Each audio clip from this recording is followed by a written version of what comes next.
Your personal branding sets the foundation for everything you create online. At least that's the message from branding expert Chris Beltran, which I had the pleasure of chatting with about branding and personal branding, especially if you are starting an online business or already have started an online business.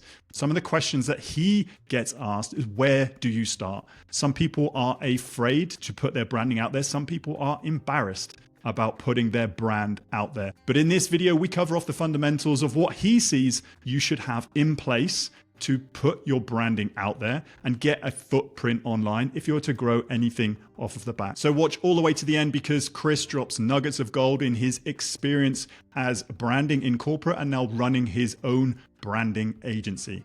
So I'm just going to leave you with this interview. Hope you enjoy. Hey Chris, how you doing? Thank you very much for jumping on the call today. Where are you calling in from?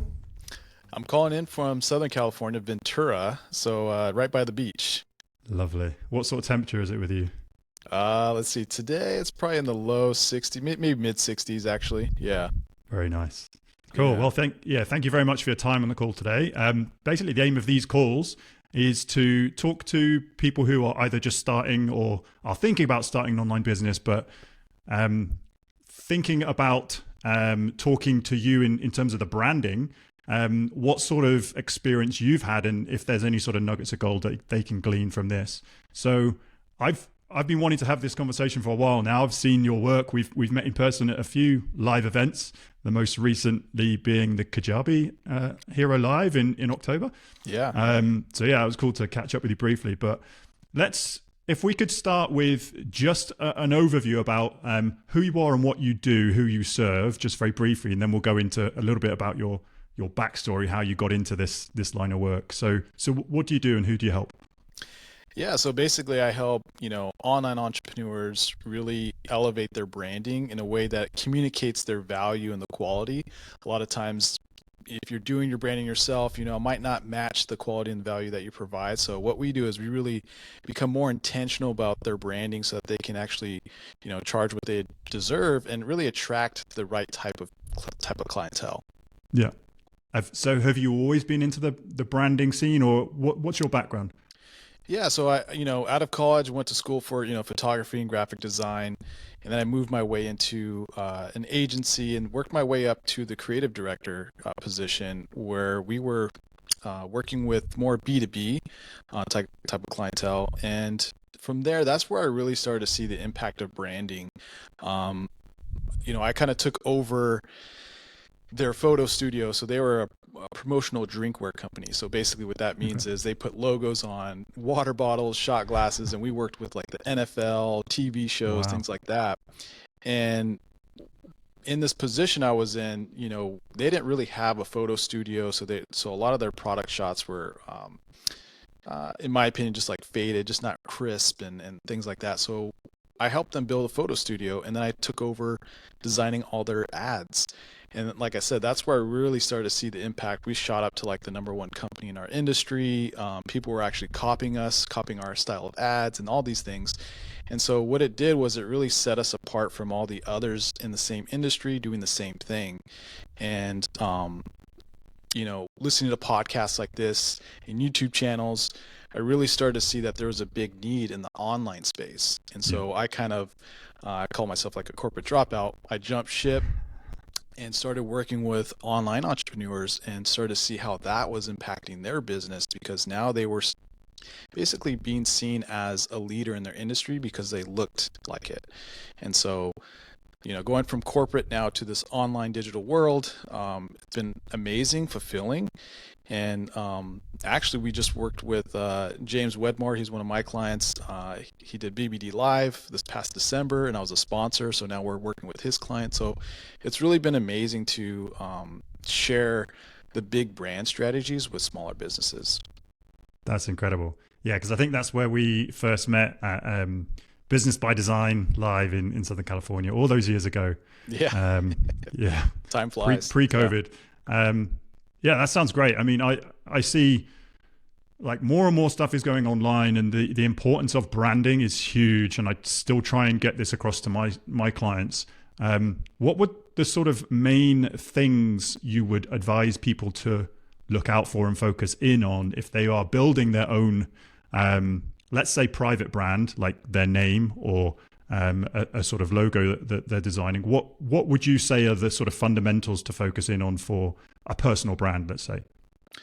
Yeah, so with a personal brand, you definitely want to convey your personality within your branding, right? So you want your personality to come through, and you can do that with, colors and fonts and things like that.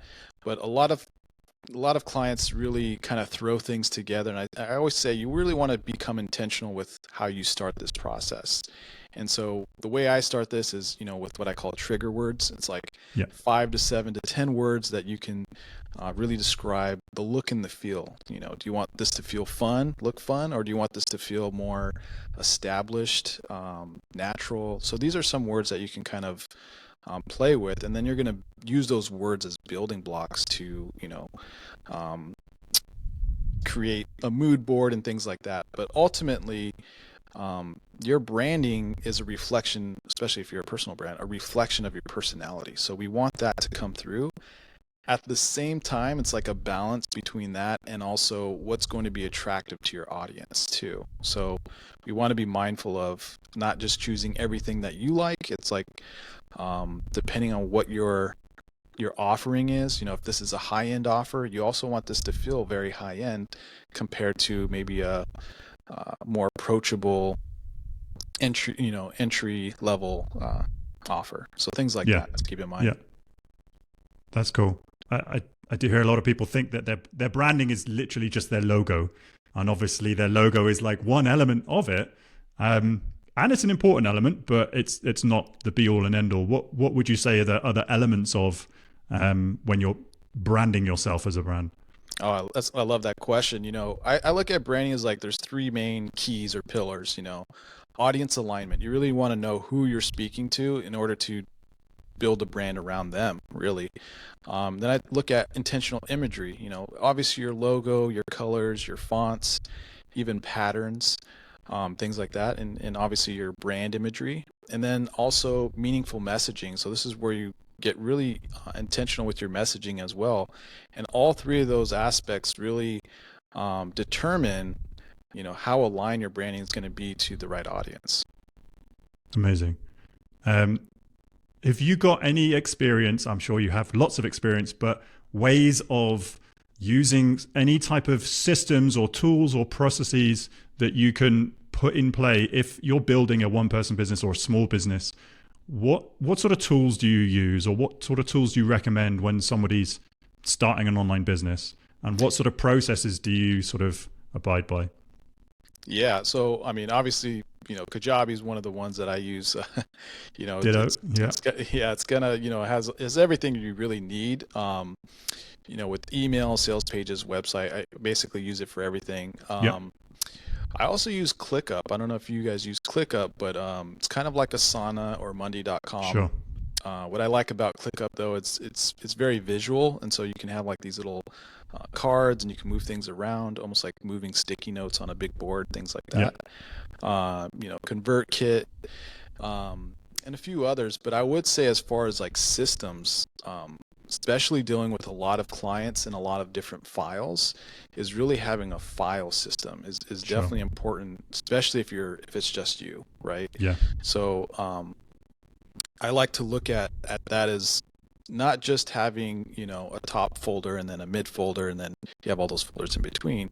It's kind of like really, I guess, looking at the types of work you're doing. Like, here's client work, here's all the folders within the client work. Here's my own brand's files, and then here's my let's say I'm launching something that's going to have its own file system. So I would say, especially when you're starting out, to get really clear on how to set up your files in a way that it's easy to find things and also to utilize those assets within those folders. Music to my ears. My folder structure is literally my 5-step process of putting online businesses together. So that's, music to my ears. Love it. Let's quickly talk about what is enough when you're starting a business and let's talk about personal branding then. I see this as like the rise of the micro brands. Like, there's never been a better time to start one, an online business, but the importance of branding is huge. How much should you lean into getting your branding out there before you start a business? Do you understand what I'm trying to say? Because so a lot of people spend a lot of money on branding and getting it all right, but what is enough? Like what are the fundamentals that you need really that you can't do without, that you have to put in place before you really start? Yeah, I love that question. It's a great question. I think with branding, I feel like it's very mystic to a lot of people, or very it doesn't have to be as complicated as most people think. I think the main thing is, as long as you are consistent, especially when you're just starting out, consistent colors, fonts, a consistent, what I call brand vibe. Because if you're online, whether it's on YouTube or Instagram, wherever it's at, and every time someone goes on these platforms and what you're putting out looks different each time, it's going to be hard to find and follow you. So consistency is definitely something that you want to be mindful of. Now, again, what I was talking about earlier is being more intentional with your branding, right? You don't want to just throw things together and hope for the best. The more intentional you can get with your branding, the easier it is for someone to actually have a connection with your brand. And so, just getting familiar with other brands, whether in your industry or not, how they're starting to use colors and fonts and things like that. The main thing I would just say is, like, if you can create a brand theme and kind of just stick to that brand theme as you build your content or create your content, you're going to be able to create consistency. Now, in order to create consistency, I would say you should also create brand guidelines. So what I always give my clients is called a brand style guide. So a brand style guide is basically your brand blueprint. This has your colors, your fonts, so, your hex codes, your fonts, everything, so that you can always refer to this document when you're creating content. And that's going to help you create consistent looking content over time. Amazing.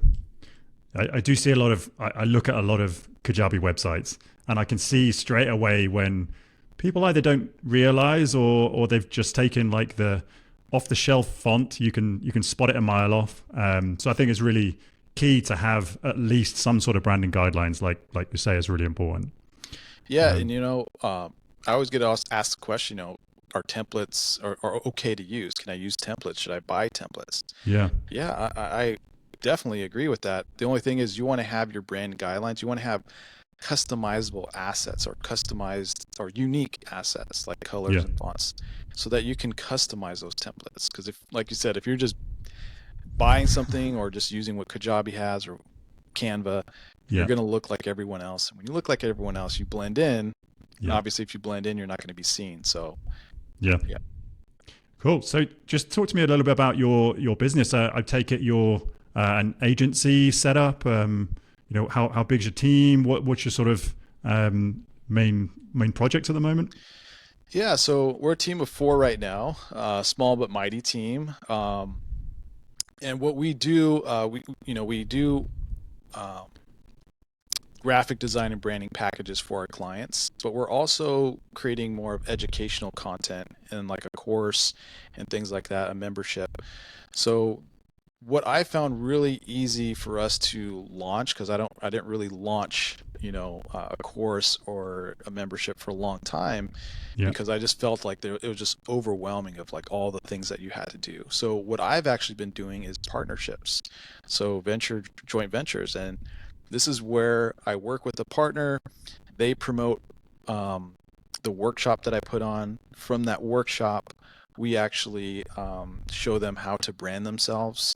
And then from there, if they want to work with us, we can actually work with them one-on-one to brand them. So what we found really, really effective is that instead of running ads for us, partnering up with these partners allows us to work with warm leads. And, instead of paying ads, I'm paying a partner. So it kind of works out that way. So that's kind of where we're transitioning now, is more into the educational space. Even though we're still much of a branding agency. Sure. Yeah. And like businessy question, then how do you get in front of your ideal client? Like how do you get leads into your business in addition to partnering with these other companies? Or is that the main? That's really one of our our main ways to grow our list is partner launches is basically what I call them. So, Yeah. everyone that they're bringing to sign up for this workshop, we're growing our list through that opt-in, which is nice. And then we can always follow up with them later. Definitely social media and podcasts like this, things like that. But like I said, I think the most effective way for us has just been these collaborative partnerships. Amazing. Cool. Watch this space. Right. I'm going to talk about AI now All because right, yeah. obviously I touch on AI with everyone I chat to. How much do you use AI? Do you think it's a good thing, a bad thing, something that we have to be getting on the bandwagon with? Should people use it with caution? Like, how much can AI do our jobs now, especially in terms of the branding industry? Obviously, they can do copy really well. AI can do thumbnails, images. I mean, it's getting easier and easier just to put something up, and brand something. But what would you say? Would you take that with a pinch of salt? How do you use it? Yeah, it's another great question. It's inevitable that AI is going to be a part of all of our lives in some aspect, especially in content creation. And the way I look at it is it's a tool. It's another tool that we can use, and how good the input's going to be is going to be how good the output's going to be. So if you're just kind of, putting stuff in and randomly prompting AI, it's not going to really give you what you need. And I think designers, copywriters, everyone that's creating content is going to have to really learn how to prompt properly, and that's also a skill once you start to learn how to prompt AI. Yeah. And so the way that we use it, it's typically for initial ideas. Like, we'll have a brainstorming session, we'll take these ideas, put it into AI, and let's see what we can get out of that. From there, think of it as almost like it's giving us round one of copy or designs. And so from there, that's where we can kind of build on top of that. I would really suggest against just taking what AI gives you and rolling with that, because you want to put your own spin and your own personality into anything that you're creating for an audience. So AI is great for ideation, for the ideation process. But again, there's got to be some, you got to curate these ideas. Sure. And then create from there. Yeah. Use it as a starter for 10 and inspire, right? Yeah, exactly. Yeah. So let's talk about rebranding, because what I try and encourage people to do is just start, and not necessarily start messy, but start a business and you'll learn along the way. Get some kind of consistent branding up and running. You can always rebrand down the line once you've got an increased revenue coming in, once you can actually position yourself as a bit more of a premium brand. Kajabi have just done it. I know that you've done it with James Wedmore, rebranding. What sort of phase of your business would you say you should be thinking about rebranding? Is there a time where some branding just gets stale? I know that Kajabi had their reasons for doing a complete rebrand. But what are the sort of challenges? Is it without risk, or because obviously you'll have created so much content with the previous brand? Like, when is a good time to rebrand, if that makes sense? Yeah, no, great. Yeah. A great time to rebrand is I mean, there's a couple of different times or different reasons I would suggest for rebranding. One, when your audience has evolved, right? Say, let's just say you started off with newbies in business and now you're working with more advanced clientele. So as your business evolves, so will your clientele. So that's always Sure. a good time to rebrand. Just so you can, again, match the quality and the value you're providing your audience. And you also want that to connect visually, what I call visual value. You want this to connect visually in a way that conveys that higher price point, right? Sure. Another good time to rebrand is if you're raising your prices, if your offerings are changing, right? So this is another great way great reason to rebrand. Another great reason to rebrand is, if you feel like you're looking like everybody else, right? If you feel your branding is outdated, if you feel like you're blending in with everybody else in your industry. Speaking of James, at the time, his colors were black, yellow, and white. Is very corporate, very academic looking. Yeah. and also it wasn't really aligned to his ideal audience, which is a variety of different types of business owners, where in the beginning it looked very masculine. So we wanted to create something that looked very inclusive for all stages of business, all types of people. And so again, the more intentional you can become with your branding, the more effective it's going to be. So those would be a few different reasons to rebrand. I think no matter what, like I said, as your business evolves, so does your audience. And so just as Kajabi rebranded, they had that iconic blue color to this, I think they called it Mercury Red. Yeah, that's right. The Mercury Red. And it's like, okay. And then the font changed. It's like, why are they doing this huge shift? But they did keep the K. And that K is what I call a legacy element. So you don't have to do a complete 360 rebrand. You can actually do a slight rebrand or a brand refresh. And so this is what I call legacy elements. Maybe you want to keep 2 colors out of the 4 colors because people recognize you for that. Like if you think of like Pepsi, they've done multiple rebrands over the years, but they're sticking with those blue, white, red colors, that little orb. So again, you don't have to do a complete 360 rebrand. You can evolve your brand over time. So what would you say then to anyone listening to this in terms of like how many colors should they have if they're just thinking about getting a brand online? How many fonts should they have? How many different hex codes should they be bothered about? Is there like just get a couple up and get going, or what would you say to people just starting out? Yeah, I mean, I always kind of look at the rule of like, the 4 core colors, and then you can have kind of like an off-white color.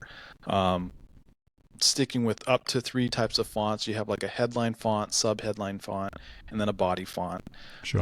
You don't have to get too crazy with all of these different assets. Even if you stuck to 3 colors, that's fine. But as long as you're consistent and as long as those colors really align to the feeling that you're trying to convey. I always say, a dentist isn't going to use the color red, obviously. Right?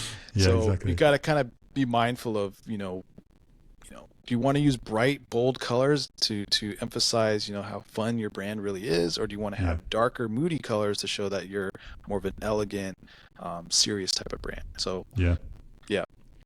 Interesting. And great work with James Wedmore's Business by Design rebrand, by the way. I love what you've done with their brand. Thinking back to the old brand, it did need a rebrand. But was that a big job for you? What sort of challenges and sort of successes did you have with doing that project? Was it how you expected it to turn out, or obviously working very closely with the Wedmore team?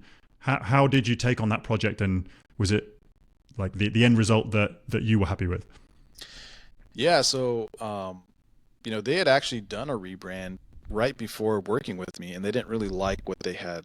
Oh wow, I didn't realize that. Yeah, and so they're like, yeah, this just doesn't feel and look like us. And so whenever I'm working with somebody, it's like a clean slate, and you never really know what it's going to turn out to be. But if you have a proven process for anything, you're going to have a great outcome. So I really didn't know what to expect with them, especially as they were kind of pivoting their audience, working again mainly with guys to a variety of different people, and also different stages of business. Rather than working with more advanced people, now they're going to kind of open that up to a wider range of people. So with our process, because we have a specific process that we know for a fact the end result's going to be amazing and totally aligned to our clients, I'm not really worried about, I guess, getting it wrong, I guess you could say. Yeah. It's like, no matter what, we know it's going to look amazing for our clients. But with working with the Wedmore team, I think they by going through this process, they even got more clarity on who they wanted to serve. And as we started to dial in some things, I think they really started to see the potential of their brand. And now seeing it at the live events and merch and all these different things, it's really cool to see how they brought all of these branding assets to life Yeah. Going beyond just, a sales page, and I think that's the biggest impact I've seen, especially with their brand, is when people know that I've done it, they come up to me, oh my God, I love it. Just like you said, it's because it feels, you get a feeling from branding. And that's when you hit the mark, is when someone can actually relate and respond to that feeling. And so that's always the goal. Amazing. So what's the future looking like for you and your small but mighty team? What are the projects on the horizon?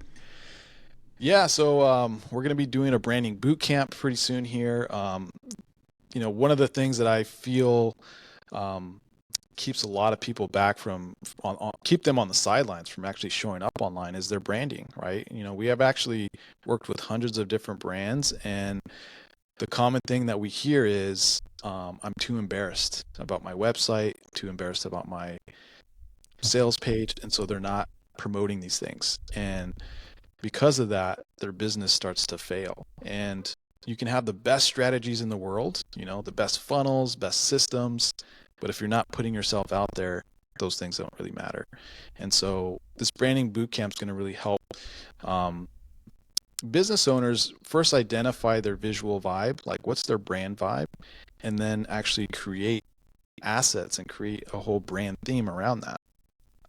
And Amazing. so, yeah, for us, the future looks like more educational content, really showing people how to utilize their brand in a way that actually attracts their ideal audience. Amazing. And would you say it's kind of like a cycle process, putting a brand out there, putting content out there, being consistent? That's another thing of, obviously, if you're a content creator, being consistent with the actual creation of the content, but being consistent with your branding as well. But then learning from what's actually working, what resonates with their ideal clients, and then maybe reviewing their branding to see if it needs sort of tweaks. Is it that kind of process, getting something up and running and then reviewing later on? Yeah, I think, for the most part, your brand is an evolution, right? Your branding evolves over time. So, Sure. Just like we talked about Kajabi, I don't know how many years they had that specific look, maybe 10 plus. Yeah. To completely go in a different direction that looks a little more fun, because, they did look more corporate-y, and then now to look a little more fun, vibrant. I think when you start to work with your clients, you start to see how they connect with you, especially if you're a personal brand. Sure. And if you're attracting more people by expressing more of your personality in a way, certain attributes, then you can dial that into your branding as well. You know? But yeah, over time, your brand's going to evolve. So don't feel like whatever you choose right now is set in stone. Yeah, exactly. I think that I don't know if you felt that in the past, but I think that also feels very overwhelming for someone to make a decision, and that keeps them kind of, again, on the sidelines. So what are the main questions you get asked after they've come up to you in either live events or on your workshops, after they've said, I love what you've done with James Wedmore's brand? What are the main questions you get asked by people?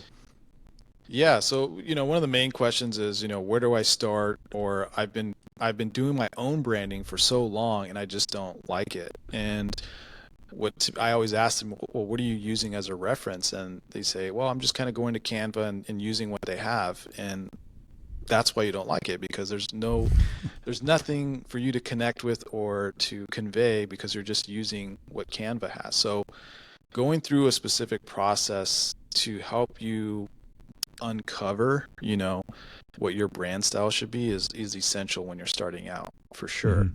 Other questions would be like, does my branding really matter? Hey, I built a business and I just kind of show up online. I don't have any branding and things like that. But I would say, yes, branding definitely matters, because it actually influences the buying decisions of your audience. And so what happens is, if something looks cheap, they're going to assume that this is going to be a cheap experience, right?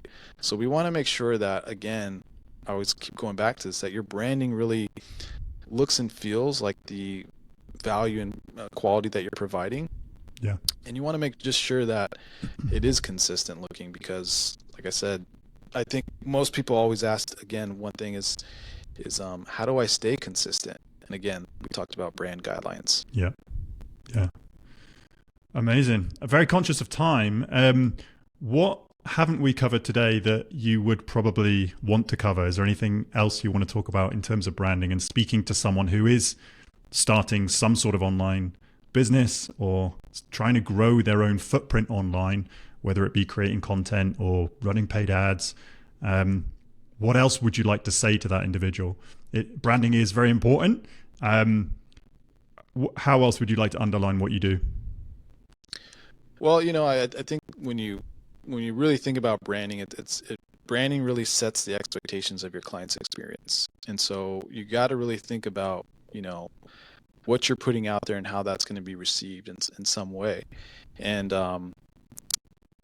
whether you're just starting out or you're a seasoned entrepreneur or a seasoned business, what it comes down to is, again, being intentional with your branding.